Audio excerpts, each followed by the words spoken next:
Magandang gabi po, Luzon, Visayas at Mindanao. Sa kanyang ikalimang State of the Nation address, binigyang diin ni Pangulong Bongbong Marcos ang anyay tumatakbong gulong ng hustisya at paghabol sa mga tiwali. Kakasuhan na, anya, ang pinsang dating House Speaker. Pinalakpakan din ang pahayag ng Pangulo na tatanggalin na ang system loss na bayarin sa bill sa kuryente. Gayun din ang pahayag laban sa panggigipit sa West Philippine Sea. Mula sa Batasang Pabasa, nakatutok live si Ivan Maynila. Ivan! Yes, Vicky, Emil, ang pagpapanagot sa sariling pinsan sa flood control scandal, karagdagang mga exemption sa buwis, ang pagpapababa sa presyo ng kuryente at ang matapang na pagtindig sa panggigipit ng China. Ilan lamang yan, Vicky, Emil, sa pinalakpakang mga bahagi na ikalimang State of the Nation address ni Pangulong Bongbong Marcos ngayong gabi. Ang bungad ng Pangulo, ang pagpapanagot sa flood control scandal at sa pagkakataong ito, tinukoy na niya ang dating Speaker at kanyang sariling pinsan. Dumating na tayo sa punto na ayon sa Ombudsman ay malapit na ang paghain ng patong-patong na kaso laban sa dating Speaker. Masakit man sa akin ito, ngunit kailangan nating gawin ang tama. Hindi ako pangulo ng aking pamilya.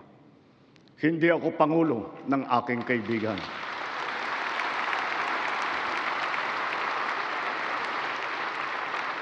Ako ay Pangulo ng Pilipinas at ang tungkulin ko ay sa inyo, ang aking mga kapwa Pilipino.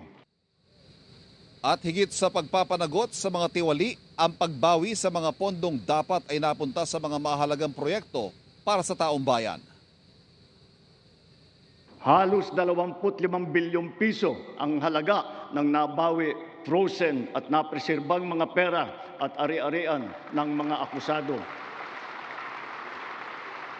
Ang mahigit 800 milyong piso dito ay agad nating nabalik sa Treasury.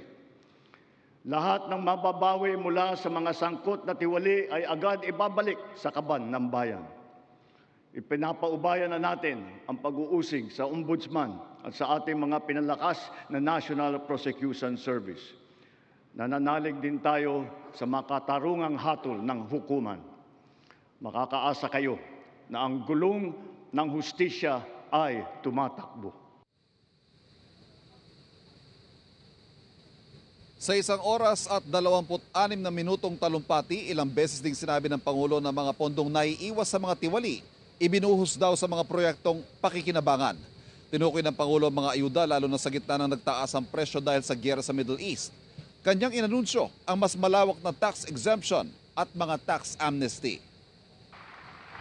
Dagdagan natin ang mga manggagawang malilibre sa buwis sa kanilang kita.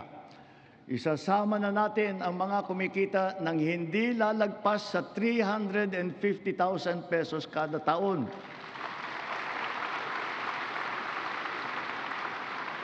Kasabay nito ang karampatang pagbaba ng income tax ng iba parang manggagawa. Pangalawa, ang mga maliliit na negosyo ay hindi napapatawan ng minimum corporate income tax.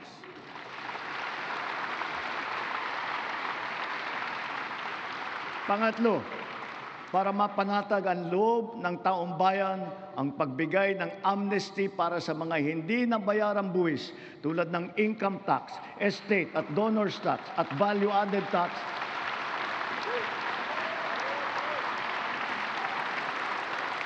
Kasama na rin dyan ang mga multa na kaakibat ng mga ito. Tumutok din ang sona ng Pangulo sa usapin ng enerhiya, mga bagong pagkukunan at mga plano para pababain ang presyo nito. Ang matagal nang nirereklamong systems loss na binabayaran ng consumer para sa mga ninanakaw na kuryente at nawawalang kuryente habang dumadaloy sa kable. Hiniling niya sa Kongreso, amyendahan ng Electric Power Industry Reform Act o EPIRA Law at tanggalin ang system loss charges. Panahon na para tanggalin na natin ang systems loss na pinapasa sa consumer.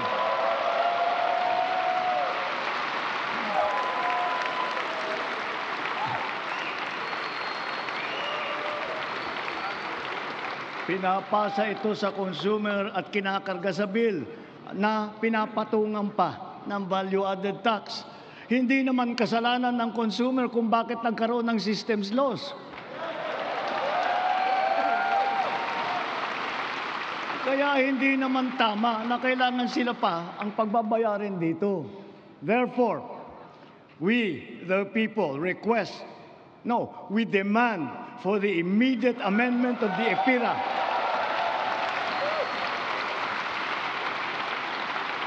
and to prohibit charging systems lost against consumers, including the value-added tax thereon. Kaugnay sa karumaldumal na karahasan sa paaralan sa Tacloban kung saan 3 ang napatay ng 2 menor de edad na shooter.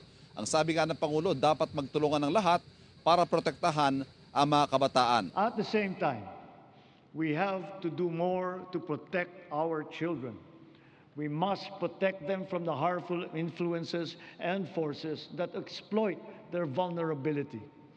The corrosive influence of fake news, the unfettered exposure to pornography, even to minors, the constant depiction of casual violence, and the toxicity and hate culture pervasive in social media.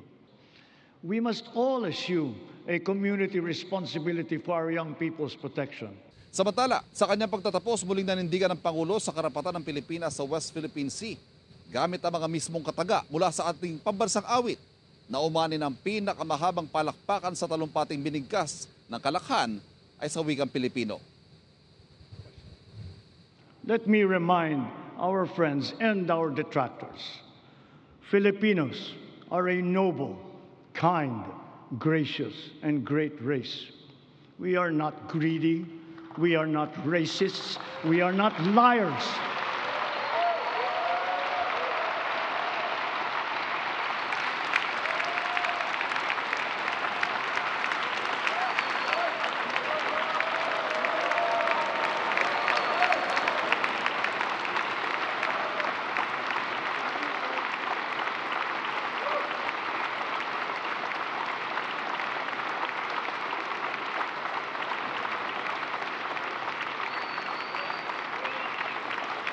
We are respectful and we are dignified.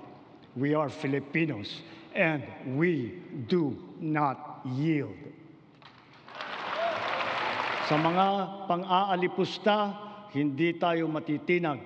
Sa manlulupig, hindi tayo pasisiil.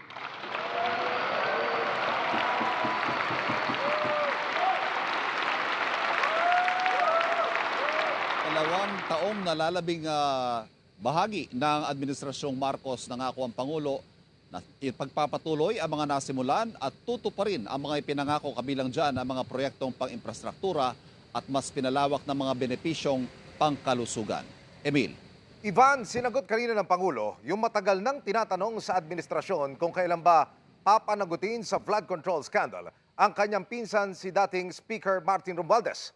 Kung matatandaan, siya yung nakaupong speaker ng pinanday yung mga national budget na nakitaan ng insertions para pondohan ang mga munay maamalyang flood control projects. May maibibigay ka pa bang karagdagang detalye ukol sa sinasabi ng Pangulo na kasong isasampa laban sa kanyang pinsan?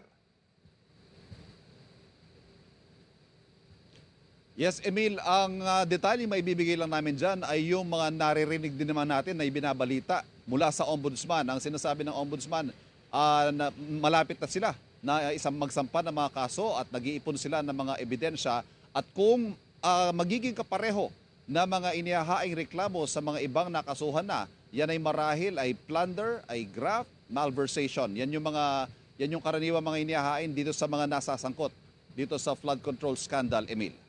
Ivan, huli na lamang, kasama sa pinaka-pinalakpakan yung mga sinabi ng Pangulo na magdudulot ng ginhawa sa taong bayan, katulad ng pagtatanggal sa systems laws sa kuryente at ang pagpapalawig sa tax exemptions at tax amnesty sa ilang sektor. Kailan ba natin mararamdaman yan, Ivan?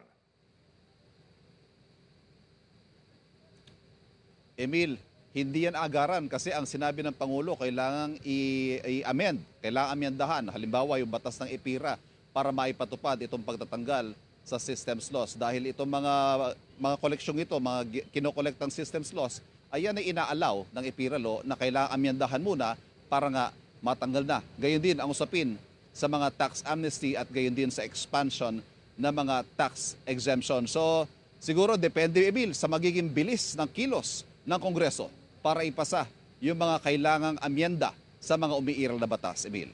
Maraming salamat, Ivan Mayrina. Iginagalang daw ni dating House Speaker at late 1st District Representative Martin Romualdez ang naging pahayag ni Pangulong Bongbong Marcos sa SONA nito kanina kaugnay sa nalalapit ng paghahain ng kaso ng Ombudsman tungkol sa flood control scam. Ani Romualdez, kailanman hindi raw siya humingi ng pabor o espesyal na pagtrato.